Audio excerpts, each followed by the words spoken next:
kwenye ziara ya kazi. Kama ambavyo mmeona, tumefikia moja kwa moja kwenye shughuli hiyo, na kabla sijaenda kwenye maelezo, niwaombe kwanza mpokee salamu kutoka kwa Daktari Samia Suluhu Hassan, rais wetu wa Jamhuri ya Muungano wa Tanzania, ambaye nilimwaga kwamba leo nitakuwa Rombo. Anawasalimia sana, anawasalimia sana.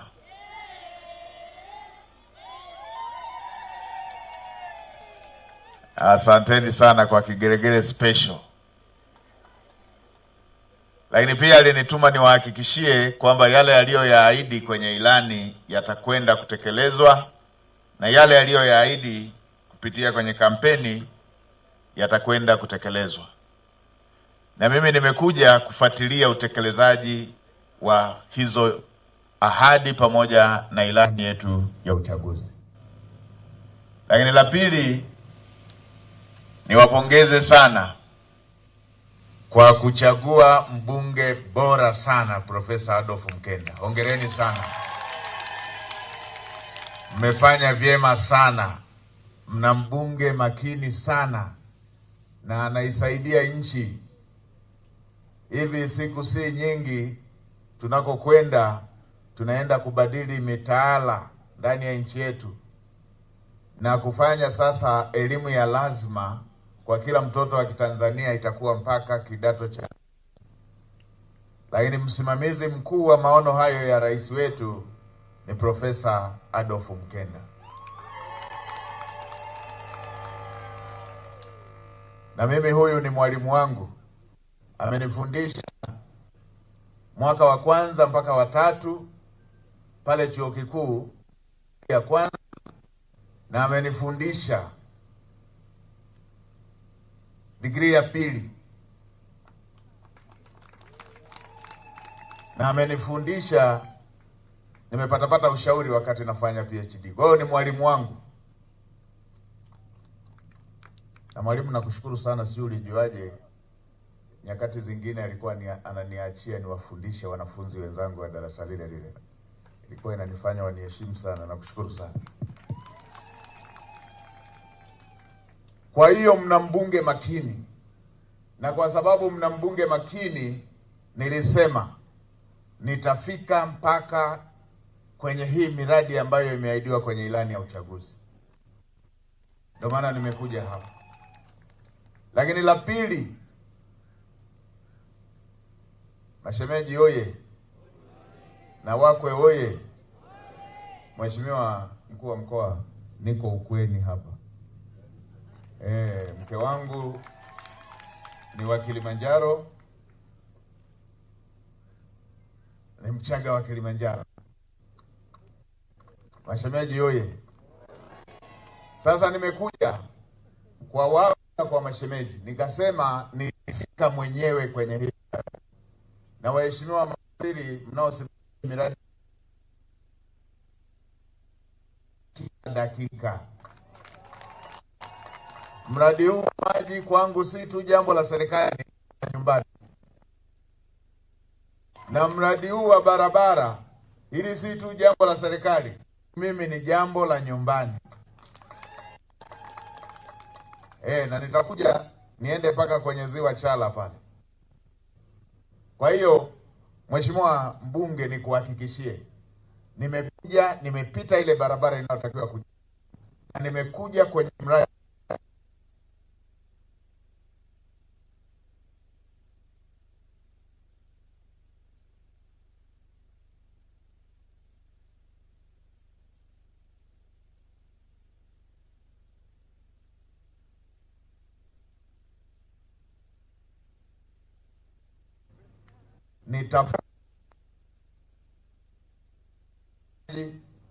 nitafuatilia mradi huu wa barabara. Na katika kufuatilia, nataka hapa nijue, nilisikiliza kwenye briefing wakati naelezewa pale kwamba tuko kwenye hatua za kumpata mkandarasi anayesimamia hizo hatua yuko wapi? Atuambie tunampata lini? Nani anayesimamia? Atuambie. Mkandarasi wa maji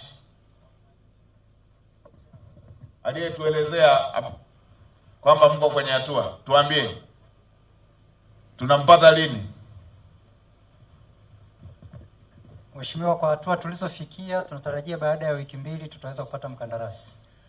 Baada ya wiki 2 tutapata mkandarasi. Ndio. Leo tarehe 19, wiki 2 zinaishia lini? Tarehe 5. Zinaishia tarehe 5. Mheshimiwa Waziri, tarehe 5 nipate taarifa kwamba mkandarasi huyu ameshapatikana, ameshaelekezwa aanze kazi.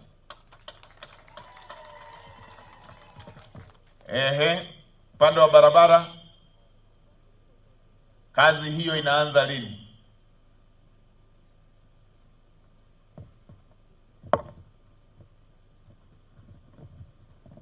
Mheshimiwa Waziri, mkandarasi mara baada ya kupata malipo ya awali ataanza kazi hii. Nimezungumza na waziri, amesema hilo atalitekeleza baada ya kurudi ofisini. Mheshimiwa Waziri, hili linaanza lini? Mkandarasi alishapatikana?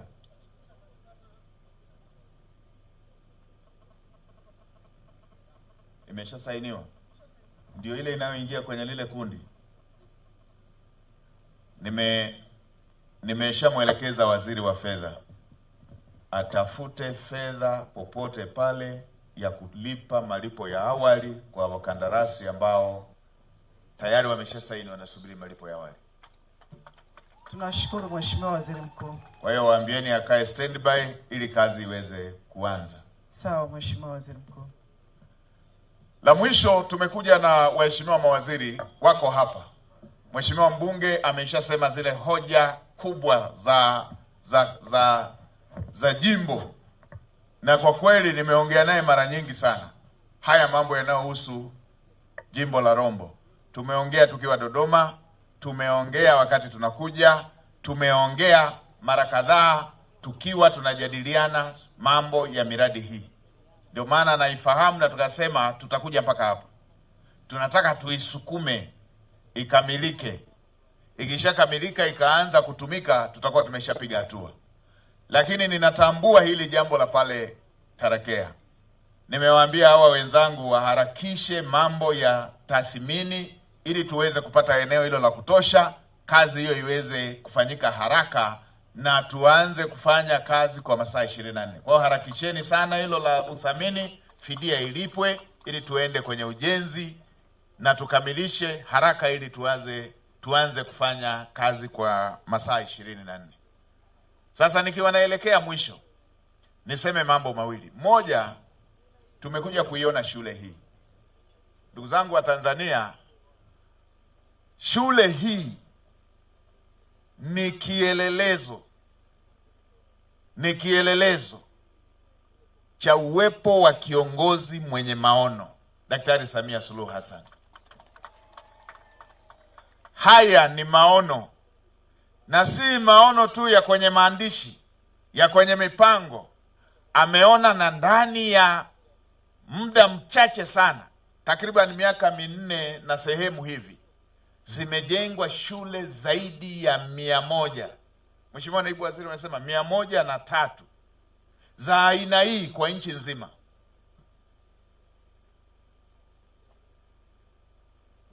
Mheshimiwa Rais alibaini tatizo kwamba tuna tatizo sasa hivi la mismatch ya kutokuianisha ujuzi na mahitaji ya soko. Ninyi mtakumbuka, mtakubaliana nami, kuna kipindi kiliwahi kupita, ilikuwa ukimpata mtu ametoka pale chuo cha ufundi Arusha, ametoka pale Moshi Technical, ametoka pale Dateki, ametoka pale Mzumbe ADM, ilikuwa na Mbeya, ilikuwa ukimpeleka kazini haumfundishi kazi, ameiva. Tukapita hapa katikati tukawa na wingi wa vyuo vikuu, lakini kwa kweli ilikuwa ukiwapeleka kwenye kazi zile zinazohitaji mtaalamu wa kazi mwenyewe, tukawa tunaona mapungufu yake. Mheshimiwa Rais akasema haiwezekani waajiri walalamike, waajiri walalamike, wananchi walalamike na serikali ilalamike. Akasema lazima tuchukue hatua mara moja. Akatenga fedha, na mimi ndo niliyekuwa natumwa mchaka huo wa kukimbia kuhakikisha fedha za kujenga shule za aina hii nchi nzima zinapatikana, na zimejengwa shule 103 ndani ya kipindi cha miaka 4, na mojawapo ikiwa hapa. Tena ya hapa ni special zaidi kwa sababu inalenga kwenye science. Haya si mambo ya kuyachukulia ukawaida yakaonekana yameshuka tu kama mawingu hivi. Ni maono ya kiongozi mwenye maono. Lakini si hilo tu, katika kipindi chake ndio kipindi ambacho ameongeza wigo wa vyuo vya kati na vyuo vikuu. Kila mkoa una kipande chake. Mwalimu Nyerere aliwahi kusema, ukitaka kuwasaidia wananchi masikini wa Tanzania, wasomeshee watoto wao. Kuwasomeshea watoto wao ni kuwapa nyavu badala ya kuwapa samaki. Leo hii tunavyoongea, kila mkoa una shule maalum ya wasichana. Kila mkoa akapeleka fedha hizo, kila mkoa una shule maalum ya wasichana. Lakini akajenga shule zingine 1,000 takribani na 300 za sekondari. Hii ni hatua kubwa ambayo watu wote waungwana wanaoipenda nchi yao wanatakiwa wapongeze, kwamba hiki ni kitendo kinacholeta heshima kwa nchi yetu, kinachojali utu kwa wananchi wetu. Leo tumeiona shule ya aina hii iko hapa. Kila mkoa kuna shule na ya ziada na maeneo mengine palipo maeneo mengine ambapo hapana shule ya aina hii, wamewekewa shule ya ufundi ya VETA. Kila wilaya. Hili si jambo la kukaa nalo kimya, ni jambo la kupongeza hatua za aina hii. Huku ni kugusa maisha ya kila familia. Leo hii mashemeji zangu hapa na wako zangu hapa ambao watoto wao wangekosa fursa kama hii, wenda ndoto zao zingekuwa zimepotea moja kwa moja. Na mimi niwaambieni, wala msikwazwe na hatua za ukamilishwaji. Maendeleo huwa yanaanza na hatua ya aina hii. Tusingeweza kuchagua rangi bora kabla ya kulijenga jengo. Ndio, tusingeweza kuchagua furniture iliyo nzuri ya kuweka kwenye jengo kabla hatujajenga jengo. Na hata idadi ya kutosha ya walimu singeweza kuwaleta hapa kabla hatujajenga. Kwa hiyo, Mheshimiwa Waziri wa TAMISEMI, fuatilieni ukamilishwaji wake, wala ukamilishwaji maeneo ambayo bado yana dosari, wala yasikwaze watu. Hiyo ndio hatua itakayofuata ili tuweze kukamilisha. Yataongezeka majengo yawe ya kutosha, yataongezeka mabweni yawe ya kutosha, yataongezeka karakana ziwe za kutosha, lakini ilikuwa lazima tuwe na pa kuanzia. Hivyo hivyo hata kwenye VETA lazima tulikuwa tuwe na mahali pa kuanzia. Hizi ni jitihada, na mimi niwaambieni, kwa kuwa majengo haya yamejengwa mengi sana. Hapa tumeongea sekta moja, lakini ukienda kwenye sekta zote utakubaliana nami kwamba haingeweza kukamilika ndani ya mwezi moja, kwa sababu mtawanyo wa fedha zilizoenda katika mahitaji mengine mbalimbali. Kwa mfano, wakati anajenga hizi shule za amali 103 ambazo zipo nchi nzima, katika kipindi hicho amekamilisha miradi ya kimkakati. Ninyi mnakumbuka tulikuwa tunapata shida ya umeme kukatika kila wakati. Nchi yetu ilikuwa na upungufu wa umeme. Ni katika wakati ule akasema tufunge mikanda tukamilishe ujenzi wa bwawa la Mwalimu Nyerere. Ilikuwa ndoto ya Mwalimu Nyerere. Ilipotaka kuanza wakati wa serikali ya awamu ya 5, wenzetu wale ambao huwa hawataki sisi huku nchi za Kiafrika tufanye jambo linaloweza kuwashangaza, wakawa wanasuasua kuunga mkono, na baadaye wakakataa. Rais Magufuli akasema tutajenga akiwa amesema tutajenga, akaanzisha. Imeingia serikali ya awamu ya 6, takriban mradi huko 20% mpaka 27 hivi. Daktari Samia Suluhu Hassan akasema utakamilika. Hivi tunavyoongea, Tanzania ndo nchi yenye ziada ya umeme kwa nchi zote za Afrika Mashariki na huku SADC. Maana yake nini? Maana yake nini? Na kwa sababu niko ukweni ili mjue kabisa, na Kiingereza najua, this is a zero sum game. Unapopeleka huku unapunguza huku, mwalimu. Uchumi huo. Maana yake nini? Fedha ilipokwenda kukamilisha bwawa la Mwalimu Nyerere, na fedha hiyo hiyo inatakiwa ijenge na shule hizi za amali, lazima kuna mahali spidi itapungua. Na wakati ule ule akasema wilaya zote, miaka 60 ya uhuru, wilaya zote ambazo hazijawahi kuwa na hospitali ya wilaya lazima zijengwe sasa. Akajenga zaidi ya hospitali 119 kwenye kila wilaya. Nimeambiwa hata Rombo, wilaya ya zamani, ilikuwa haina hospitali ya wilaya. Kwa hiyo haya maneno ninayosema si yangu, yani siyaleti tu hapa, ninyi wenyewe mnasema. Hata Rombo hapa hapakuwa na hospitali ya wilaya tangu uhuru. Nimepita mkoa wa Tanga, mkoa wa zamani vile, kuna halmashauri 7 hazikuwa na hospitali ya wilaya, akasema zijengwe. Sasa kila wilaya zimejengwa. Pale Tanga zote hizo zina hospitali yake, na hapa hili ninalolisema zimejengwa 119. Ninyi wana Rombo ni mashahidi kwamba hata hapa imejengwa 119. Lakini sio hilo tu, kuna makao makuu ya tarafa walikuwa hawana hata kituo cha afya. Akasema tarafa zote zipelekewe kituo cha afya. Vikajengwa vituo vya afya 649. Haya si mambo ya kukaa kimya tu. Kiongozi akifanya mambo ya maono ya aina hiyo, na haya majengo atakapostafu aondoki nayo, ndo hivyo, la Rombo linabaki Rombo. Hiyo sio mali yenu wana Rombo, sio mali yenu hiyo, sio faida ya maono yake. Si wameshapita viongozi na wengine, na Rombo ikabaki haina hospitali. Si angeweza na yeye akaendelea tu na ratiba na haya? Lazima tuyaseme. 649 tarafa zote za nchi hii. Hata kule kwetu Kisiriri hakukuwa na kituo cha afya. Hapa naambiwa vimeongezwa 4. Lakini sio hilo tu, akasema haiwezekani hata kliniki kumtundika mtoto ujue na kilo ngapi, mama asafiri mpaka makao makuu ya kata. Akasema zahanati zijengwe zifanye shughuli hizo zingine ndogo ndogo. Akajenga zahanati 2700 nchi nzima ndani ya miaka 4. Hii sio hatua ya kubeza.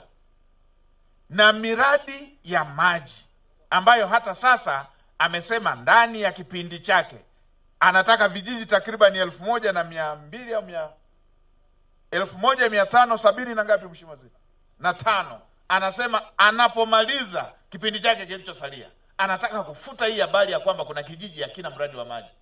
Vijiji vilivyosalia vikapate maji. Ndio maana mnaona mradi huu mkubwa wenye mtawanyo mkubwa kwenda kwenye vijiji. Hizi ni hatua ambazo Watanzania zinajenga heshima kwa nchi yetu. Watanzania wote tunatakiwa tumiliki mchakato wa aina hii. Ndio. Na hapa nimetaja tu sekta chache. Kwenye kilimo hivyo alikuta miradi 13 ya umwagiliaji. Sasa ni miradi 780. Maana yake nini? Anatambua tunakokwenda, idadi ya watu inaongezeka, ardhi haiongezeki. Tunatakiwa tuwekeze kwenye nini? Tunatakiwa tuwekeze kwenye kuzalisha kutokea eneo dogo. Na ninyi watu wa Kilimanjaro ndo watu wa mfano mnaojua madhara ya udogo wa ardhi na ongezeko la watu. Hizi hatua zote zinatakiwa ziungwe mkono na Watanzania wote. Nimepita Tanga, nimewaambia Same na Mwanga pale. Nikawaambia hatuna hata haja ya kupigana kwa ajili ya ardhi, kwa sababu hata tukipigana ardhi haiongezeki. Na mtu ukiwa na jazba wataalamu wetu wa science wanatuambia ukiwa na jaziba uwezo wa kufikiri unapungua. Kwa hiyo badala ya kuwa na jaziba tukaamua kupigana, bora tukae chini tupange vizuri matumizi ya ardhi. Ardhi haiongezeki. Nimesikia ya wakulima na wafugaji. Wala hakuna haja ya kupigana. Tunatakiwa tupange tunatumiaje ardhi. Tukae kimya kwa umakini, kwa uangalifu, tupange tunatumiaje ardhi. Wala tusiende kwenye kila mkulima aanze kuona mfugaji ni adui yake. Kila mfugaji aanze kuona mkulima ni adui yake. Hata mkawekeana uadui. Hata mkajengeana na senyenge, mkaweka fence kwamba wakulima wawe huku wafugaji wawe huku, ardhi haiongezeki. Kwa hiyo nimeona nipongeze jitihada hizi, na sisi wananchi wote tuungane, tumuunge mkono rais wetu ili kuweza kufanikisha haya. Tukienda kwa jaziba hatutatui, wala jaziba haitaongeza ardhi. Tutashindwa kuwa tunazikana kwenye misiba na kwenye sherehe kwa sababu tumewekeana uadui.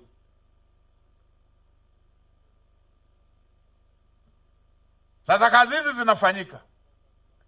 Mimi nimepewa jukumu la kufuatilia kazi zifanyike kikamilifu. Na ndio maana wazembe nitawabana, watajikuta katika sehemu iliyo ngumu kupumua. Wazembe, wavivu, wezi. Kwa sababu nataka haya maono pamoja na fedha zinazopelekwa kwenye miradi ziwanufaishe Watanzania kweli kweli. Nimeenda nikakuta maeneo mengine lawama zinaenda serikalini, kumbe kuna wazembe huku hawajatimiza wajibu wao. Rais ameshapeleka fedha, anataka mradi ukamilike, alafu mkandarasi amechukua fedha anadunda nayo mtaani. Kaenda kununulia gari jipya. Nikasema huyu mnamfuatilia, mnachunguza nini na fedha amechukua na mradi hajatekeleza? Kamateni, mshikilie asitoke mpaka azitapike hizo fedha. Ndio. Watendaji wengine fedha imesha kuja ya kujenga matundu ya vyoo. Nilikuta Tanga pale, matundu ya vyoo. Fedha ime, alafu watoto wanapanga foleni kwenda kujisaidia. Wanataka rais ndo aje kujenga matundu ya vyoo pale. Wakati zinachukuliwa hatua za kinidhamu, nikamwambia kama hiyo shule iko karibu, watoto waende wakajisaidie kwenye ofisi ya mkurugenzi na ya afisa elimu.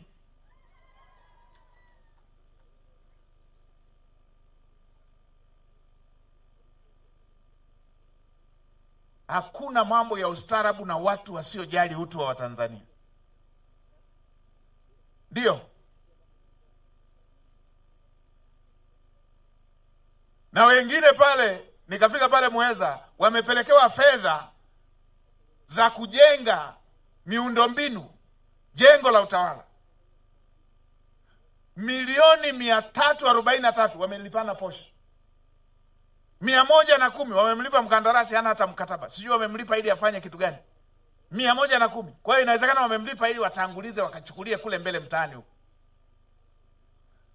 Nimemwelekeza waziri afyeke wote, asafishe pale, paanze upya, asafishe wote. Hakuna na hapa Rombo nina faili hilo. Nitaenda kusemea mkutano mwingine pale. Ngoja hapa niwasikilize, nipate fursa ya kusikiliza. Nitasemea pale. Hakuna kuruhusu uzembe. Na wale watumishi mnaofanya kazi nzuri, wala msipitiwe na mwangu huu mkawa wanyonge. Tuna watumishi wanaofanya kazi nzuri, tunawaheshimu na rais anatambua kazi yenu. Lakini wale wavivu wasijifiche kwenye kivuli cha wanaofanya kazi vizuri. Lazima tutashughulika nao. Sasa nikishakuwa mkali nasema sasa anakuwa mkali si atachukiwa. Nani kawaambieni mimi nimeteuliwa kuja kupendwa hapo? After all nilishapendwa na mtoto wa Kichaga. Mnahangaika nini? Ndio. Lazima kazi ifanyike. Na wale ambao hawajasoma alama za nyakati, nendeni mkaangalie hotuba ya rais wakati anazindua bunge. Alisema wale ambao hawatabadilika tutawabadilikia. Ndio. tabia ya watu kuzoea shida za watu, matatizo ya watu, kero za watu. Mtu yuko ofisini akipelekewa kero anaona kama amesalimiwa tu. Mtu anaondoka inaishia hapo hapo. Nilipita pale Same nikakuta fundi amejenga matundu 21 ya vyoo. Tangu mwaka 2020 sio 22. Milioni 2 wanamzungusha wanamuomba na rushwa. Nikasema sasa miaka hii yote huku ni kupuuza. Hamjakosa fedha bali mmepuuza shida ya mtu. Vyoo mnatumia, fedha yake hamlipi. Ndio maana nilisema wale wakuu wa idara wote wa wilaya pale watoke wachangie fedha ile wamlipe muda ule kabla sijatoka. Utaratibu wa kupuuza kero za watu. Watu mko ofisini ili mshughulike na mambo haya. Utaratibu wa uongozi ni kwamba hatuwezi wananchi wa Rombo wote tukawa kwenye ofisi ya wilaya. Tumeweka wenye dhamana pale washughulike kwa niaba yetu. Alafu tukiwaletea mnaangalia tu, mnageukia kwingine kama mnaaga maiti. Haliwezi likakubalika hili. Kwa sasa kabla sijawapa fursa waheshimiwa mawaziri ya kujitambulisha na kusalimia, nipate mawili matatu la mtu ambaye ana jambo la tofauti na haya ambayo mheshimiwa mbunge ameshasema. Kama kuna mtu ana jambo la lazima sana angetamani tulisikie kabla hatujatoka, hebu njoo bwana, njoo hapa tukusikie.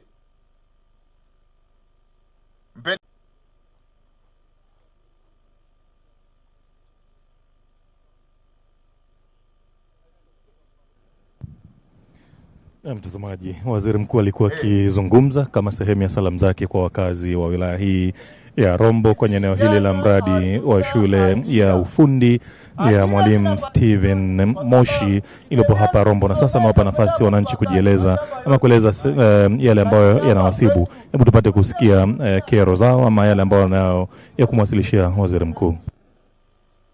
Ukitembea tu nusu kilomita hapa hivi mashamba yote walishafungua mpaka wote kule. Ni maji yananyeshewa. Ni bora serikali itumie fedha kwa ajili ya kutuajiri sisi vijana. Tutaajiriwa kwa lipi? Watuchimbie maji, tulime mashamba, tupate ajira, elimu. Sasa hivi watoto wamesoma sawa, shule hii hakuna ajira. Tutapata wapi kazi? Tutasema sisi ni wavivu. Leo jua linawaka hili. Tunaambulia mvua tu, lakini hii mvua ndio imetusababisha vumbi hili likawa limepungua. Tumekaa nyumbani, tufanye nini? Serikali tuangalie, ifanye survey, kaangalia hapo mpakani, wafanye survey ya sayansi, watuchimbie visima vya maji, tunyeshe mashamba. Hata kama robo eka tutapata, tutakula, lakini hatuna ajira. Ndio hilo. Asante, hoja ya msingi sana. Andika na jina lako. Hoja ya msingi sana. Kuna mwingine kabla sijaita mheshimiwa waziri? Mwiteni huyo mama. Mheshimiwa waziri wa maji jiandae, kwa sababu waziri wa kilimo yuko kwenye ile shughuli nyingine. Utaongelea na hili la umwagiliaji. Visima vinaangukia kwako.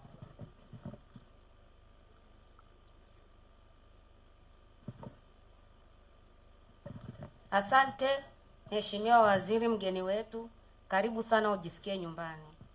Mimi hoja yangu ni kwamba kuna wanyama waharibifu wanatuharibia mazao yetu mashambani. Rombo nzima wanyama wametapakaa kila mahali.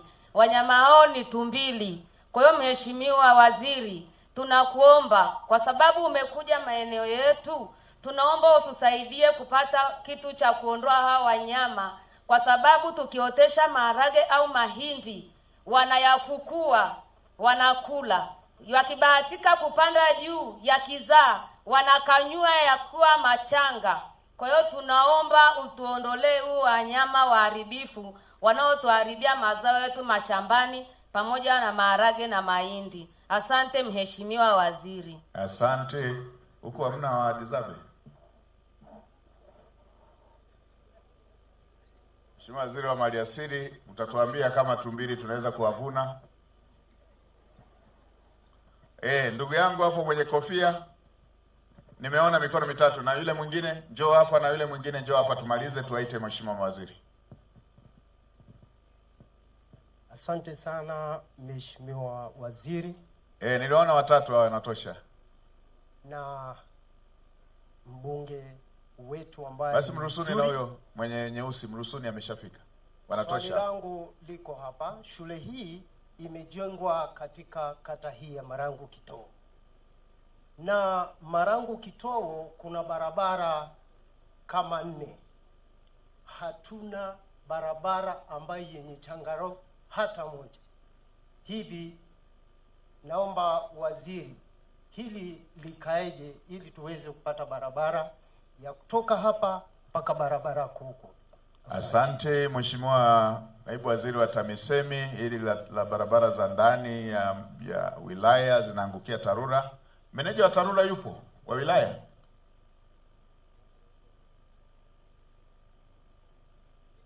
Meneja wa TARURA, hebu njoo tuambie bwana, mna mpango gani na barabara hizi?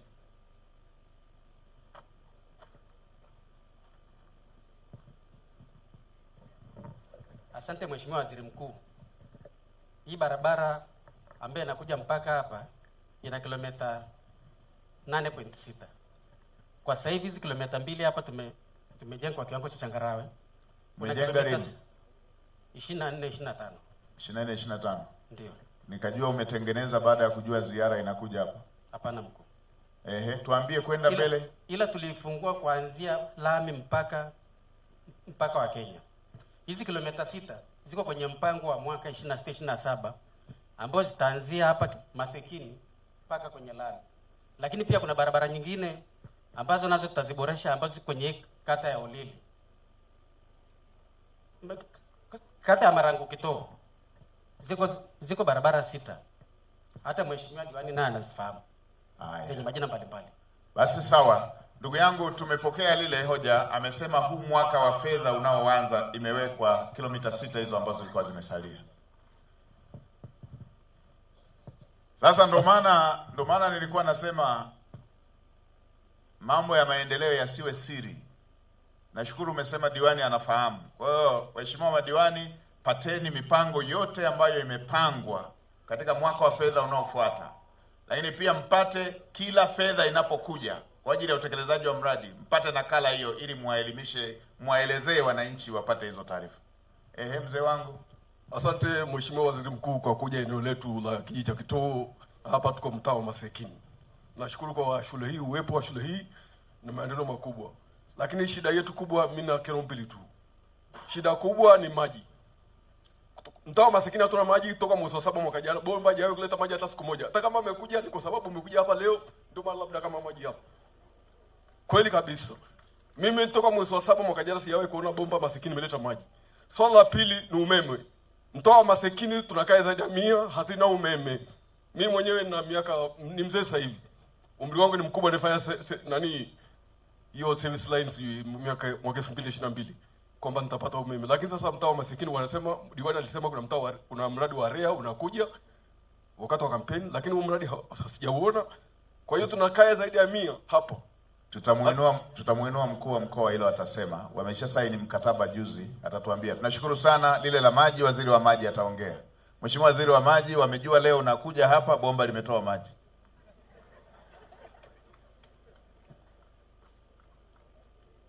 Karibu Mheshimiwa Waziri wa maji.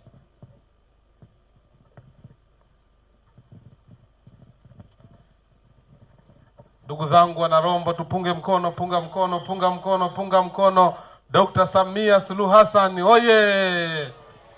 Mheshimiwa Mwiguru safi!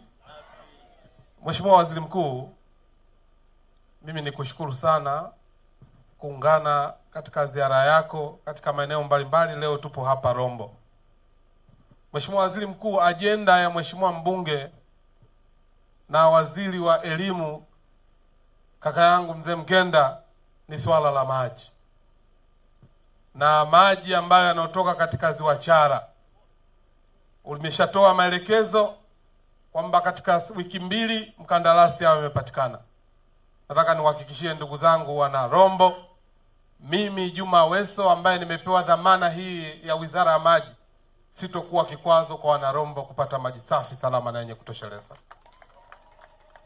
Nataka nikuhakikishie siku hizo 14 ambazo zimetajwa tutazisimamia, na mkandarasi atapatikana na kazi itaanza mara moja, na tutatoa fedha advance payment kwa ajili ya mkandarasi aweze kujenga huu mradi.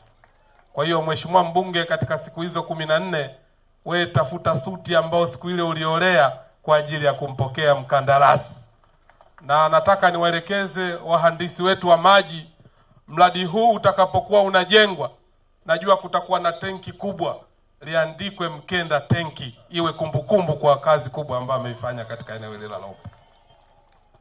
Mheshimiwa Waziri Mkuu, limetajwa eneo ambalo halipati maji na mzee wangu hapa. Niwaelekeze wahandisi wetu wa maji, hii kazi watu wanatakiwa wapate maji wakati wote, sio mpaka kiongozi aweze kufika. Kwa hiyo maelekezo, na nitasimamia, nataka ripoti kabla tujaondoka, maeneo haya wanapata huduma maji safi na salama. Mheshimiwa Waziri Mkuu, kazi iliyofanyika Rombo kwa kipindi cha miaka 5 chini ya Mheshimiwa mbunge mzee wetu Mkenda ni kubwa mno. Zaidi ya bilioni 9 tulileta hapa kuhakikisha wananchi maeneo mbalimbali wanapata huduma maji safi na salama. Tulijenga mradi wa Njoro, wanapata huduma, lakini tuna mradi wa Mahorosha Msaranga, kuna mradi Uona Marangu, Endumet pamoja na Kinyasini Usai wa Mbushi. Hayo ni maeneo ambayo tumetekeleza mradi wa maji. Nataka niwatie moyo ndugu zangu wana Rombo, kwa mara nyingine maelekezo ambayo yametolewa na Mheshimiwa Waziri Mkuu tutayasimamia kuhakikisha mradi unaanza mara moja na wananchi wa Rombo waweze kupata huduma maji safi na salama. Asanteni sana, Mungu awabariki sana. Haya, tumpe mama hapo. Mzee ameshasogea zaidi. Basi mpe mzee, then mama. Tunakushukuru sana Mheshimiwa Waziri wa Maji kwa ufafanuzi. Kwanza kabisa naomba nimpongeze Waziri Mkuu kwa kuteuliwa kuwa Waziri Mkuu. Hongera sana. Na vile vile nikupongeze kama mwanafunzi wangu wa shule ya msingi Makunda. Nilikuacha ukiwa darasa la 4. Na ukatimiza ahadi yangu. Nilikuja darasani, nilikuwa nafundisha jiografia. Nikakuuliza swali, nikakwambia mlima mrefu kuliko yote Tanzania ni mlima gani? Ukanijibu vizuri sana, mlima Kilimanjaro. Nikaona sawa. Bahati nzuri mimi nilikuwa nacheza mpira na wewe ulikuwa unacheza mpira. Kaenda uwanjani. Mimi nilikuwa upande wa Simba na wewe ni Yanga. Bahati mbaya tukawafunga. Ukaniita ukaniambia, mwalimu, kweli umetufunga? Nyie Simba mmetufunga? Nikakwambia ndio. Ukaniambia kinachofuata mimi nitakuja Kilimanjaro nione mlima Kilimanjaro. Kweli umefanya jitihada kubwa, na mahali ulipokaa ukiangalia kwa juu unauona mlima Kilimanjaro. Hongera sana mheshimiwa. Hongera sana sana. Na kingine cha pili, naendelea kukuombea Profesa hapa anasema utaje majina yako. Mimi ni Adolf K. Pantaleo.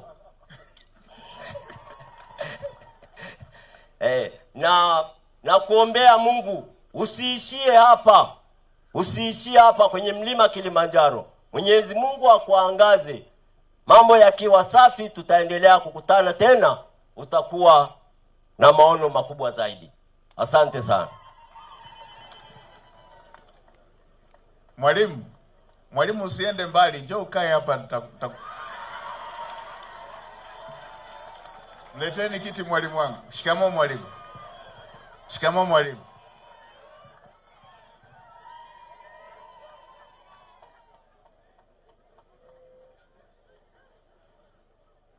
Mleteni ndani huko. Mwalimu tulikuwa tunaenda naye mpaka kwenye mchaka. Nakumbuka na kawimbo kake. Kaeni, kaeni Tanzania, kaeni wote. Mwalimu, nimekumbuka na wimbo wa mchaka. Asante sana, asante sana. Kwanza napenda kabisa kusema nampongeza Waziri Mkuu, na pia napenda kumpongeza Adolf Mkenda ambaye ni waziri wetu. Nimesimama hapa leo nikiwa nimemshukuru Mheshimiwa Waziri Mkuu kwa uwepo wake. Nilikuwa na jambo langu lakini nikawa nawaza nitalisemelea wapi. Lakini kwa uwepo wa Waziri Mkuu naamini leo nimepata chansi ya kuweza kulisema, kwa sababu hapa najua kuna idara mbalimbali. Ni swala la uhaba wa vitabu katika shule za msingi. Nilikuwa ninaomba kama itawezekana kuwe na ziara ya kutembelea shule za msingi wilaya ya Rombo, kwa sababu kunakuwa na vitu vingine mtu anaweza akaona kama ni vidogo, lakini vinaweza vikawa vinawafelisha wanafunzi na kuja kukosa mwendelezo wa viongozi katika miaka ijayo. Kuna ukosefu mkubwa katika shule ya msingi Kirachi wa vitabu.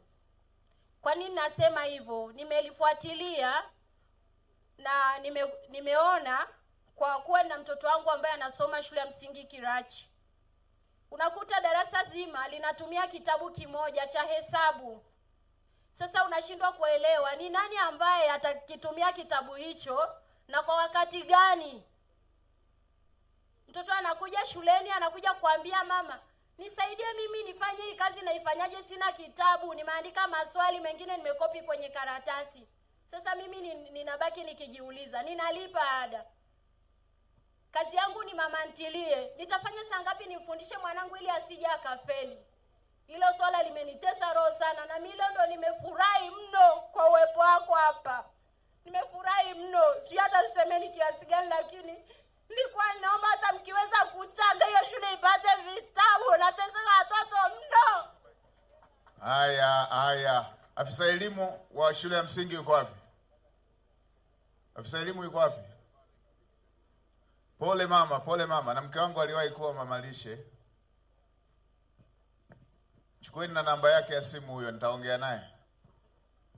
Afisa elimu wa shule ya msingi yuko wapi?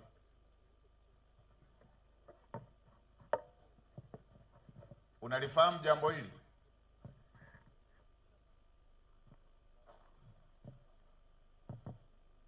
Unalifahamu jambo hili? Ninalifahamu mheshimiwa. Tuna upungufu wa vitabu. Karine hii bado tuna shule ina kitabu kimoja. Mbona hata mpaka kijijini kwetu sasa hivi vitabu vipo? Mna shida hivi Rombo kitabu kimoja shule moja? Vitabu tunapokea na tunavigawanya, na bahati nzuri tunapovigawanya mikeka yote tunapeleka hadi shuleni na tunasaini kwenye vitabu, kwenye mfumo wa vitabu. Hata wiki iliyopita tuligawa vitabu. Sasa inakuwaje hawa hawana vitabu? Na mimi nimelipokea hapa mheshimiwa, lakini mgao wote ninao. Naweza nikawasilisha migao yote ya vitabu. Haya, Mheshimiwa Waziri, pamoja na kuwa hili ni jimbo, lakini wewe ndo waziri wa elimu. Karibu tuambie.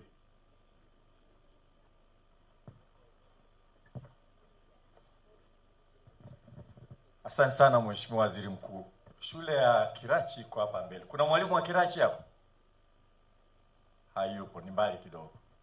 Mheshimiwa Waziri Mkuu, sasa hivi tunaelekea kuwa na somo moja, mwanafunzi mmoja, kitabu kimoja. Hatujaweza kufika huko, lakini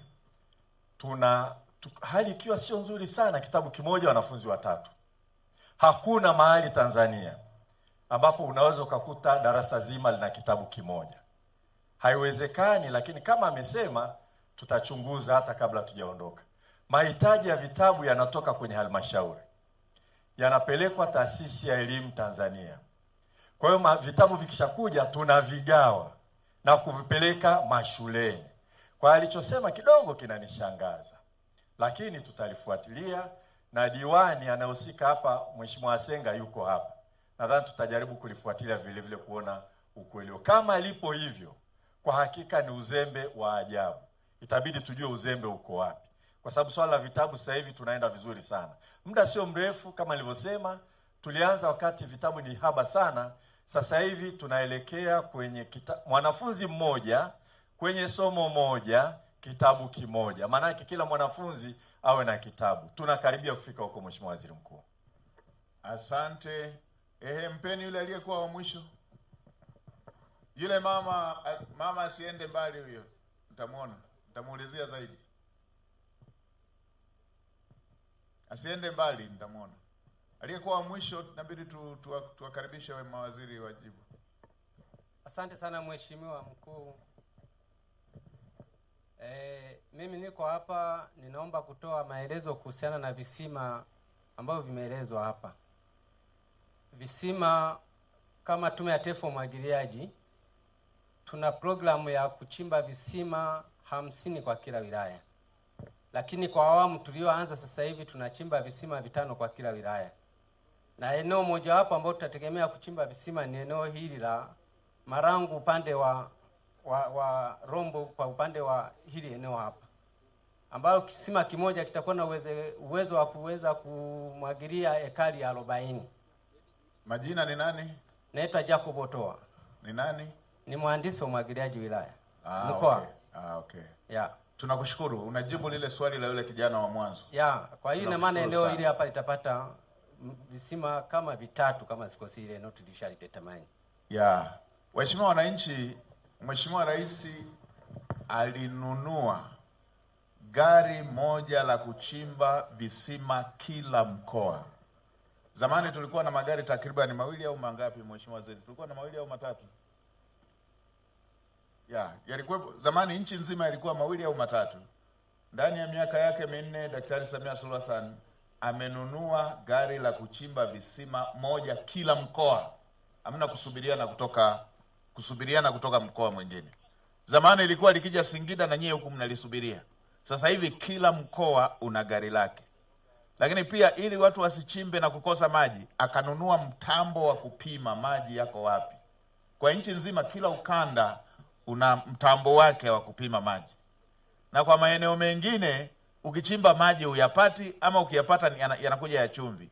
Akatambua kwamba kuna uhitaji wa mabwawa. Akanunua mtambo mmoja kila ukanda kwa ajili ya kuchimba mabwawa. Kwa hiyo kwenye jambo hili kwa kweli tumejidhatiti vizuri, na ndio maana mtaalamu hapa amekuja kuthibitisha kwamba kumbe lipo kwenye hatua za kushughulikia. Ni kwa sababu mtawanyo wa mahitaji ni mkubwa, inaweza isionekane kwa kila siku. Ikionekane kwa siku chache. Lakini with the time haya mambo ndo ambayo serikali imeelekea kuyafanyia kazi. Tayari kila mkoa una gari lake la kuchimba visima, mtambo wa kupima maji yako wapi na mtambo wa kujenga mabwawa. Tumeanza kuziona tofauti katika maeneo tofauti. Na kushukuru sana kijana uliouliza swali hili. Tunataka vijana wajikite kwenye kuelekea kwenye uzalishaji kama hivyo ulivyofanya. Tuje mama pale. Baada ya hapo tutamuinua mkuu wa mkoa atuambie kuhusu ile area. Asante Waziri Mkuu na meza yako kuu. Mila kwangu nina kero kuhusu watoto walemavu. Kwa kweli Waziri Mkuu, kuna watoto walemavu ambao sisi wazazi tunaye. Hata kwa mfano mimi ninayo mtoto mlemavu. Na si mtoto, ni kijana wa miaka 24 na ni mtoto pia. Sasa unakuta kuna wataalamu wanaokuja wanasema andikeni majina ya watoto walemavu yaleteni. Mwaka hadi mwaka mpaka miaka 10. Kuna wale walemavu ambao wanaweza kuongea, wana upeo wa ufahamu, wanaweza hata kushika, hata kutafuna. Lakini kuna wale walemavu ambao tangia kuzaliwa wako kama yule mtoto aliyezaliwa analala kitandani, kukojoa hapo, kujisaidia hapo, kulishwa unamlisha kama yule mtoto ambaye amezaliwa miezi 5. Kwa hiyo sasa basi wale ambao wana upeo kidogo wanapata shule, wanapata msaada, lakini wale wetu wako wako kwenye kitanda, hatuna msaada wa aina yoyote. Kwa kweli Waziri Mkuu, naomba uangalie hilo. Kwa kweli hata mimi mwenyewe nimechoka. Naombeni msaada kutoka kwenu. Asante Waziri Mkuu. Asante mama, umeongea jambo kubwa, na mimi ndo balozi wa watu wenye ulemavu. Kwanza katibu, mtafutie hata milioni 2 hapo imsaidie kwanza kwenye kushughulikia hilo jambo. Jambo hili lina changamoto kwa sababu katika baadhi ya jamii kumekuwepo na utaratibu wa kuwaficha watu wenye ulemavu, wanaficha watoto wenye ulemavu. Ndio maana tumekuwa na shida kwenye masuala ya utekelezaji. Lakini kuanzia sasa, nitoe rai kwa jamii yetu ya Kitanzania, tusifiche watu wenye matatizo haya ya ulemavu.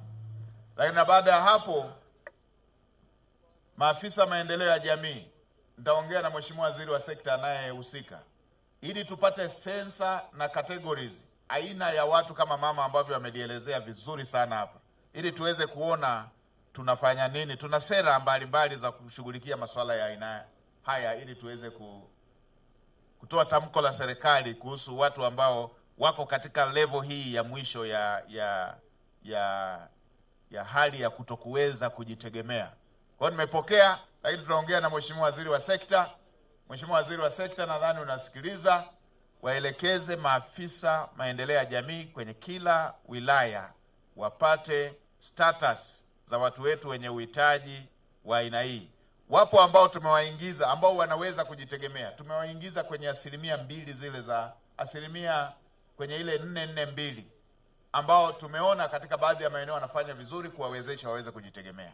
Lakini hili ni kundi lingine ambalo linahitaji special attention. Tupate idadi yao kwa kila wilaya ili tuweze kuona kama serikali tunachukua hatua gani. Mpeni huyo wa mwisho, then tumwalike mkuu wa mkoa.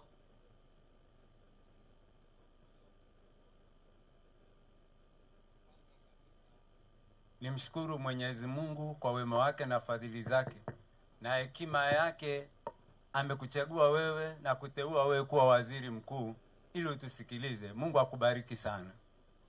Namshukuru pia Mwenyezi Mungu kwa wema wake, ametupa rais ambaye anatusikiliza, Dr. Samia Suluhu. Ya kwanza nililonao ni kwamba nina mdogo wangu ambaye haoni na ana shamba katika kijiji cha kitongoji cha shuleni kule Holili, na halmashauri imekuja inachukua yale mashamba, na anambia chukua 500,000 kwa eka na ondoka. Na sasa hiyo yule kilema yule ambaye haoni na wengine wa mama ni wajane ambao tuko nao, hatuna kazi nyingine yote. Wamesema ni kupima, kupanga na kumilikisha, lakini wanachukua wao na wanayauza wao.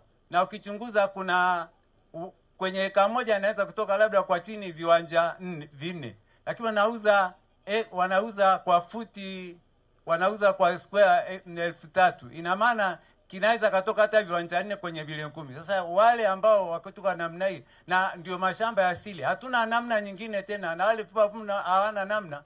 Sasa tunaomba uwezekano angalau ikiwezekana warudishie, tubaki na yale mashamba yapimwe. Hatupingi ile upimaji, lakini angalau wabaki nayo. Asante. Mkuu wa wilaya na mtu wa ardhi, mkurugenzi. Mtu wa ardhi. Mtu wa ardhi ni yupi? Mkurugenzi. Hebu mkurugenzi, tuambie wewe na mtu wa ardhi, tuambieni hili jambo. Mheshimiwa Waziri Mkuu, tulikuwa tuna mradi wa KK pale Holili, lakini tulishirikisha timu ya wataalamu ambao wanafanya evaluation na walitoa thamani, na sisi halmashauri tulilipa kwa mujibu wa thamani ilivyothaminishwa na wataalamu wa evaluation. Na taratibu hii inapitia kwenye ngazi zote. Wavalwa walitoka mkoani ikathibitishwa mpaka kwenye wizara. Kwa hiyo tulilipa kile ambacho timu ya wataalamu waliweza kuthaminisha. Lakini Mheshimiwa Waziri Mkuu, swala hili pia tumeliweza kuliangalia. Maeneo mengi sasa hivi miradi mingi ya upimaji tunawapimia wenyeji pale na kuweza kuwamilikisha. Huu ulikuwa ni mradi mmoja na ulikuwa ni mkopo kutoka Wizara ya Ardhi, lakini kwa sasa mradi huo haupo. Lakini kwa kuwa swala lake hilo wameliweka, naomba timu ya wataalamu tutalichukua na kuona kama kuna changamoto yoyote, basi tutachukua hatua, lakini tulilipa kwa mujibu wa timu ya wataalamu walivyothaminisha gharama ya eneo lake. Naomba kuwasilisha. Swali lake, kwa nini wanaopimiwa wasiachiwe hao?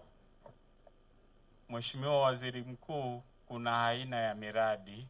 Kuna miradi ambayo tulitaka kuwa na miji ambayo inaendana na mazingira ya sasa hivi. Holili kukawa na mradi wa ambapo tunalipa fidia, tunapima, alafu tunauza kwa wananchi wa maeneo yote. Kwa hiyo tuliweza kupima na kupanga na baadaye tukauza viwanja hivyo kwa wanarombo wote. Lakini tumefanya tathmini, kwa hiyo miradi hii itaendana na ile ya kuwapimia wananchi na kuachia maeneo yao, na mingine ile ya upangaji ambayo tunaweza kuwalipa tunawalipa gharama za ardhi na kubaki nayo, lakini huo ulikuwa ni mradi mmoja tu. Sasa huyu asiyeona, mtafutieni eneo, mfidieni eneo. Mheshimiwa Waziri Mkuu, tumelichukua, tutalifanyia kazi. Wasiliana na yule kaka yake anayemsimamia, mtafutieni eneo linalolingana na la kwake. Haya, Mheshimiwa Mkuu wa Mkoa, karibu utuambie hii ya REA, na baada ya hapo tutamleta Naibu Waziri wa TAMISEMI kwa yale yanayoangukia TAMISEMI, Naibu Waziri wa Ujenzi, then baadaye tutamalizia na Waziri wa Maliasili kuhusu wanyama. Karibu Mheshimiwa Mkuu. Asante Mheshimiwa Waziri Mkuu. Dr. Samia Suluhu Hassan oye! Dr. Mwigulu oye! Mheshimiwa Adolfu Mkenda oye! Rombo oye!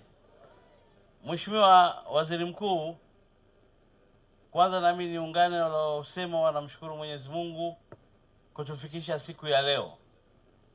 Niwashukuru sana na kuwapongeza wale wote ambao wameuliza maswali au kero zao ni za msingi sana. Mheshimiwa Waziri Mkuu, mkoa wa Kilimanjaro tuna vijiji 519. Tuna vijiji 519. Vijiji vyote vina umeme. Tuna vitongoji 2260. Kati ya vitongoji hivyo, vitongoji 186 ndio havijafikiwa na huduma ya umeme. Mheshimiwa Rais wa Jamhuri ya Muungano wa Tanzania ameshatuletea fedha bilioni 33.3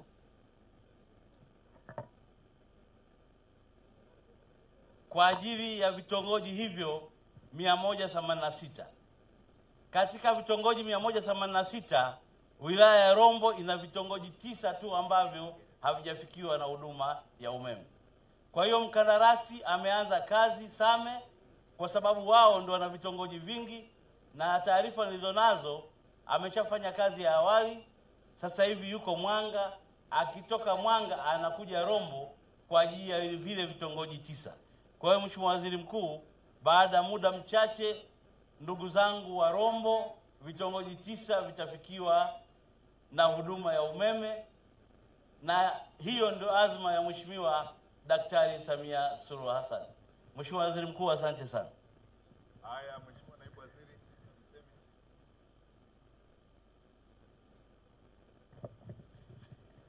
Mheshimiwa Waziri Mkuu, nikushukuru sana kwa nafasi hii. Mengi yanayogusa TAMISEMI likiwepo eneo la afya, eneo la elimu, umeyazungumzia vyema sana kwenye hotuba yako ya ufunguzi. Lakini labda kwa uchache tu, kwa maana ya kukumbushana kwa wananchi hawa wa Rombo, kwenye sekta ya afya, Daktari Samia Suluhu Hassan, rais wetu, kwenye mkoa wetu huu wa Kilimanjaro ameleta bilioni 136 na zimefanya kazi ya kujenga hospitali zetu za halmashauri, ikiwepo hospitali hii ya Rombo ya halmashauri pamoja na halmashauri nyingine 6 ndani ya mkoa huu, na kuzifanya halmashauri hizi kuwa na hospitali za wilaya. Lakini si tu hivyo, ndani ya mkoa huu kwenye hizo fedha bilioni 136, Daktari Samia Suluhu Hassan amejenga vituo vya afya 20 vipya ndani ya mkoa huu wa Kilimanjaro.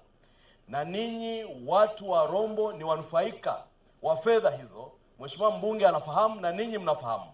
Fedha hizo zimefanya kazi kwenye kituo chetu cha afya Mkuu, kituo chetu cha afya Kalume, kituo chetu cha afya Holili, kituo chetu cha afya Keni, pamoja na kituo cha afya cha Moyo Safi wa Maria. Kwenye eneo la elimu, Mheshimiwa Waziri Mkuu, Daktari Samia Suluhu Hassan ndani ya mkoa huu ameleta bilioni 266. Zimefanya kazi ya kujenga shule mpya za sekondari, kujenga shule mpya za msingi, kujenga madarasa, vyoo, maabara na miundombinu mingine pamoja na vifaa vya kujifundishia. Shule hizo za sekondari, upande wa sekondari ni pamoja na shule hii, pamoja na shule ya Kiwanda, shule ya sekondari Kiwanda, Wanarombo mnaifahamu, na maeneo mengine. Lakini si tu hivyo, Mheshimiwa Waziri Mkuu, mkoa huu wa Kilimanjaro na kwa maana ya mikoa ya kaskazini ni miongoni mwa maeneo ndani ya nchi yetu ambayo yalitangulia sana kupata elimu, na kwa maana hiyo kupata miundombinu ya elimu kwa wingi kwa miaka hiyo ya zamani. Kwa maana hiyo shule nyingi kwenye maeneo haya zina uchakavu. Mheshimiwa Rais Daktari Samia Suluhu Hassan ndani ya fedha hizo bilioni 266 amekarabati shule kongwe kwenye mkoa huu karibia 88, na hapa Rombo amekarabati shule ya Krasala, Kikelelwa, Mbomani Juu pamoja na Nduweni. Kazi kubwa imefanyika. Mheshimiwa Waziri Mkuu, Mheshimiwa Rais kwenye eneo la TARURA ameleta kwenye mkoa huu bilioni 123.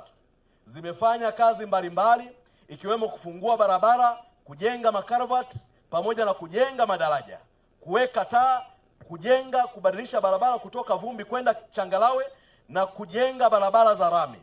Kwenye wilaya hii ya Rombo, wakati Mheshimiwa Rais akiingia madarakani, Rombo yote hii toka tupate uhuru ilikuwa na lami kilomita 3 tu. Mheshimiwa Rais Daktari Samia Suluhu Hassan ameweka mahara hapa bilioni 11, zimeutoa mtandao wa barabara kutoka kilomita 3 mpaka kilomita 6 kwa kiwango cha rami. Lakini vile vile kwenye barabara za kutoka vumbi kwenda changarawe, Mheshimiwa Rais alipoingia madarakani alikuta hapa Rombo ni kilomita 91 tu ndio ziko kwenye kiwango cha changarawe. Leo tunavyozungumza kilomita zaidi ya 211 ziko kwenye kiwango cha changarawe. Mheshimiwa Waziri Mkuu, yote uliyoyaelekeza kwetu TAMISEMI tunayachukua kama maelekezo. Mheshimiwa Waziri Mkuu, naomba kuwasilisha. Asante Mheshimiwa Naibu Waziri. Asante sana Mheshimiwa Naibu Waziri.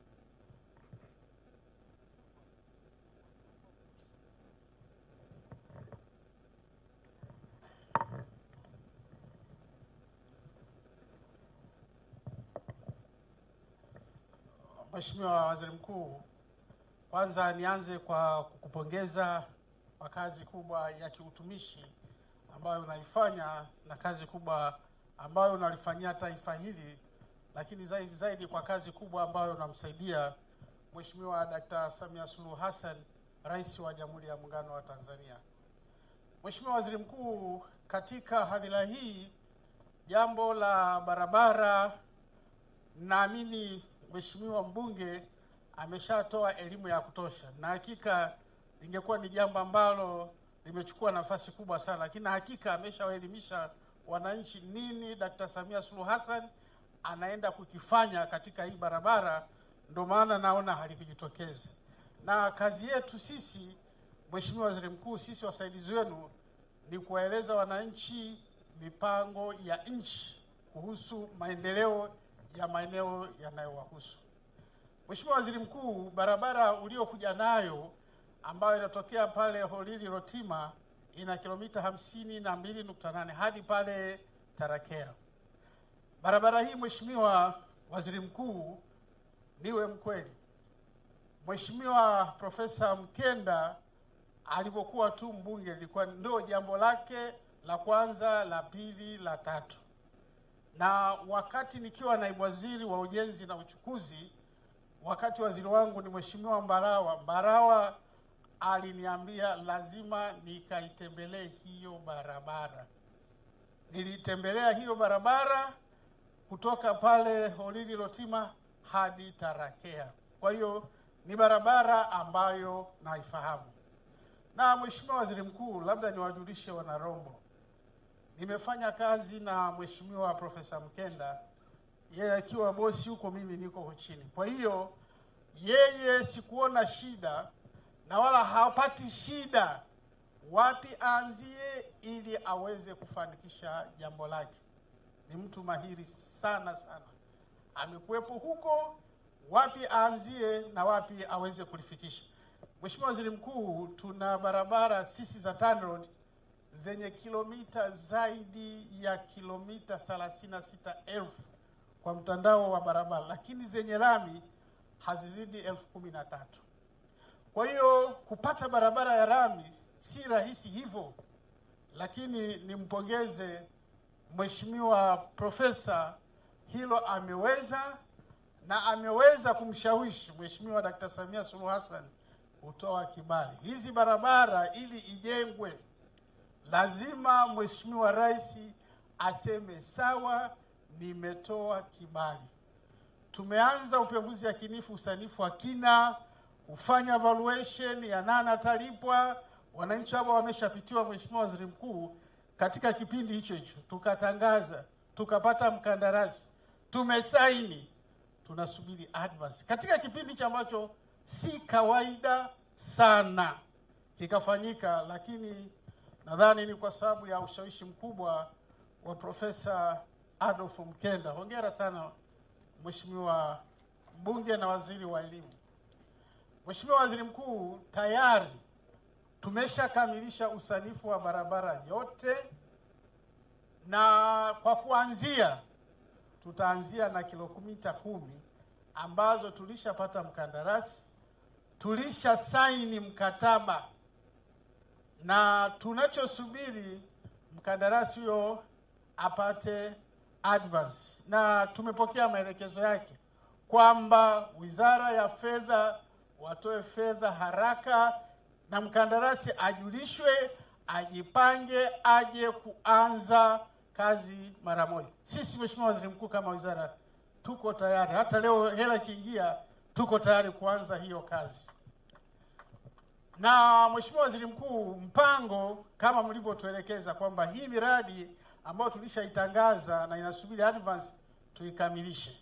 Baada ya kuikamilisha hiyo, na hakika tutakuwa tunakamilisha hizo kilomita 10, mpango sasa utakuwa ni kukamilisha hizo kilomita zilizobaki, na tutajenga kambi ya mkandarasi ambayo hatutajenga tena. Kwa hiyo tutakapokuwa tunajenga kipande kilichobaki cha huku na huku, hatutakuwa tena gharama ya kujenga kambi nyingine. Tutatumia hiyo hiyo ili kuharakisha huo mpango wa ujenzi wa barabara ya kilomita 52.8 hadi pale Tarakia uweze kukamilika. Na mwisho, Mheshimiwa Waziri Mkuu, Mheshimiwa Rais akiwa anafungua barabara, nadhani kwa Sanya Juu kwenda Elerai, alitoa maelekezo barabara ya kutoka Elerai kwenda Kamwanga ijengwe kwa kiwango cha lami. Mheshimiwa Waziri Mkuu, barabara hiyo na kilomita 40 ambayo ukifika Tarakia inazunguka upande ule mwingine. Kwa hiyo unakuwa umekamilisha, kimebaki kilomita 40 tu. Nayo iko kwenye hali hiyo hiyo. Kwa hiyo nayo tunasubiri kandarasi apate advance kwa tutakuwa tumeuzunguka hii barabara. Lakini nini umuhimu wa hii barabara, Mheshimiwa Waziri Mkuu? TRA wameeleza wanapanua kituo chao cha forodha. Magari yameongezeka. Na sisi kwa sababu rais alishaeleza lazima wizara zisomane. Kwa hiyo wakati wenzetu wanapanua forodha, manake ni kwamba magari yanaongezeka. Magari ni makubwa. Barabara ile ambayo inatumika, Mheshimiwa Waziri Mkuu, ina milima mingi, ina kona nyingi na imechakaa. Kabla tujaanza kusanifu, magari mengi yangependa yapite njia hii ambayo pia ni njia fupi 52, kule tunaongea kilomita kama 62 pamoja na hizo kona. Kwa hiyo Mheshimiwa Rais alishatoa kibali na tuna hakika barabara itafunguliwa. Mheshimiwa Waziri wa TAMISEMI, Mheshimiwa Waziri wa Utalii na alikuwa anasema mharakishe. Unaona ukiwa huku unauona mlima Kilimanjaro vizuri. Kwa hiyo watalii watakuwa wanapita tu hapo kwenda. Sisi tuko tayari. Mheshimiwa Mkenda, mimi kama kijana wako nadhani sitakuangusha, na hakika Mheshimiwa Ulega alishakwambia hata kuangusha, tutahakikisha tumekamilisha hiyo barabara. Asante. Ili kukamilisha maono ya Mheshimiwa Rais kuifungua Tanzania na kuunganisha Tanzania ili watu wake waweze kufanya shughuli zao kwa uhakika, kwa uharaka, lakini pia kwa unafuu. Mheshimiwa Waziri Mkuu, naomba kuwasilisha. Asante. Sasa tumalizia na Mheshimiwa Waziri wa Maliasili.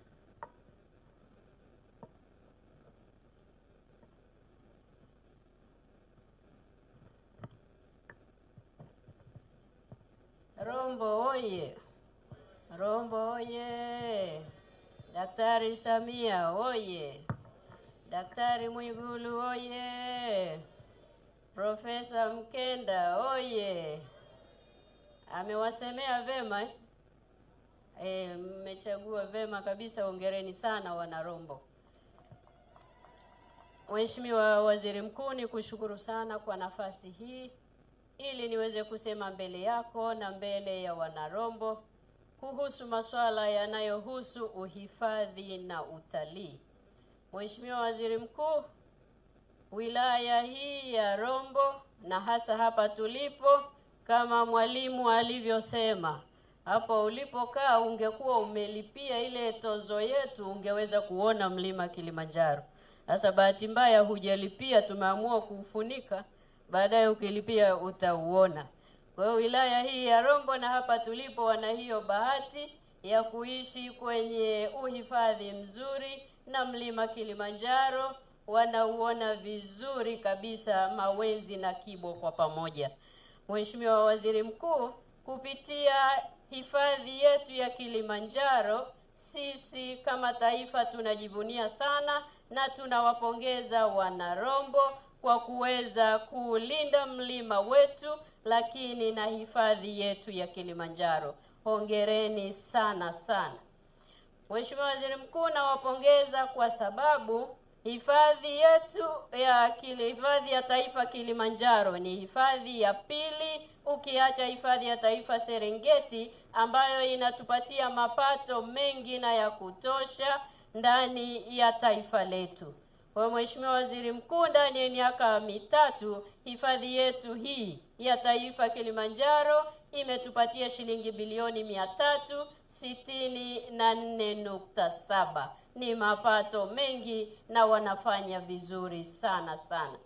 Mheshimiwa Waziri Mkuu, kupitia Profesa Mkenda na kwa kutambua umuhimu wa hifadhi yetu hii na mlima wetu Kilimanjaro, amewasilisha ombi kwetu wizarani kwa niaba ya wana Rombo ili tuweze kujenga geti nyingine upande huu, na ile ajira iliyosemwa na kijana wetu na watu wa ukanda huu nao tutengeneza ajira nyingi kupitia mlima Kilimanjaro na hifadhi yetu ya taifa. Kwa Mheshimiwa Waziri Mkuu, tumelipokea ombi hili. Hakuishia hapo. Mheshimiwa mbunge, kwa sababu anawapenda sana wananchi wake, akasema tunapofikiria kuja kulijenga geti hili, lakini pia ipatikane na sehemu ya uwekezaji ili tujenge hoteli za kitalii. Mheshimiwa Waziri Mkuu, tumelipokea na hilo tunalifanyia kazi, tuone ni jinsi gani hifadhi yetu ya taifa Kilimanjaro pamoja na mlima Kilimanjaro unazalisha ajira za kutosha kwa ajili ya wana Rombo walioko mbele yako. Rombo oye! Mheshimiwa Waziri Mkuu, jambo la pili ambalo profesa alisema lakini na mama alikuja akasema hapa ni kuhusu wanyama pori wakali na waharibifu. Profesa alileta jambo la tembo na akaomba pia tuweze kujenga Rangers Post upande huu, na hilo nalo tumelipokea. Mheshimiwa Waziri Mkuu, tutaangalia uwezekano kwenye bajeti yetu ya mwaka huu kupitia TANAPA ili tuweze kujenga kituo kingine upande huu na wananchi wetu waendelee kuwa salama, huku wakiendelea kuwa wahifadhi wazuri wa hifadhi yetu ya taifa pamoja na mlima Kilimanjaro. Mheshimiwa Waziri Mkuu, jambo la pili alilolisema mama ni kuhusu tumbili au nyani.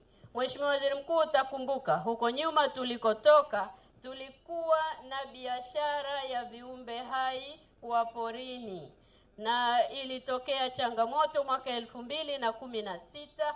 Jambo hili likasitishwa, tukapokea maelekezo ya serikali kwamba tulifanyie kazi sasa Kwa mfano, changamoto hii inayotokea inatulazimu kuwaua tumbili au nyani wetu, na tumeshaua zaidi ya 247. Hasa kuliko kuwaua bure, Mheshimiwa Waziri Mkuu, serikali kupitia Mheshimiwa Rais wetu wametuelekeza sisi Wizara ya Maliasili na Utalii tufanyie kazi changamoto iliyotokea ili turejeshe biashara ile ya viumbe hai, ili nyani hawa na tumbili hawa badala ya kuwaua waweze kuuzwa na tuingize mapato, kuondoa changamoto iliyosemwa na wananchi wetu. Mheshimiwa Waziri Mkuu, wakati tunalifanyia kazi hilo, sisi Wizara ya Maliasili na Utalii kupitia TANAPA tunaendelea kulifanyia kazi pamoja na halmashauri yetu ili tuendelee kutengeneza vikundi mbalimbali vya kijamii vya ulinzi ili tuweze kuwazuia nyani hawa kutembelea makazi na mashamba ya wananchi wetu. Mheshimiwa Waziri Mkuu, baada ya maneno haya ni kushukuru sana kwa fursa hii, na tutaendelea kufanya kazi kwa pamoja na Profesa kwa maslahi mapana ya wananchi wetu wa Rombo. Asanteni sana. Asante Mheshimiwa Waziri, asanteni waheshimiwa mawaziri kwa ufafanuzi huo. Na washukuru sana ndugu zangu wana Rombo. Tumechukua zile hoja zote, na kama nilivyosema tutaendelea na utekelezaji wa zile ambazo zinahitaji utekelezaji.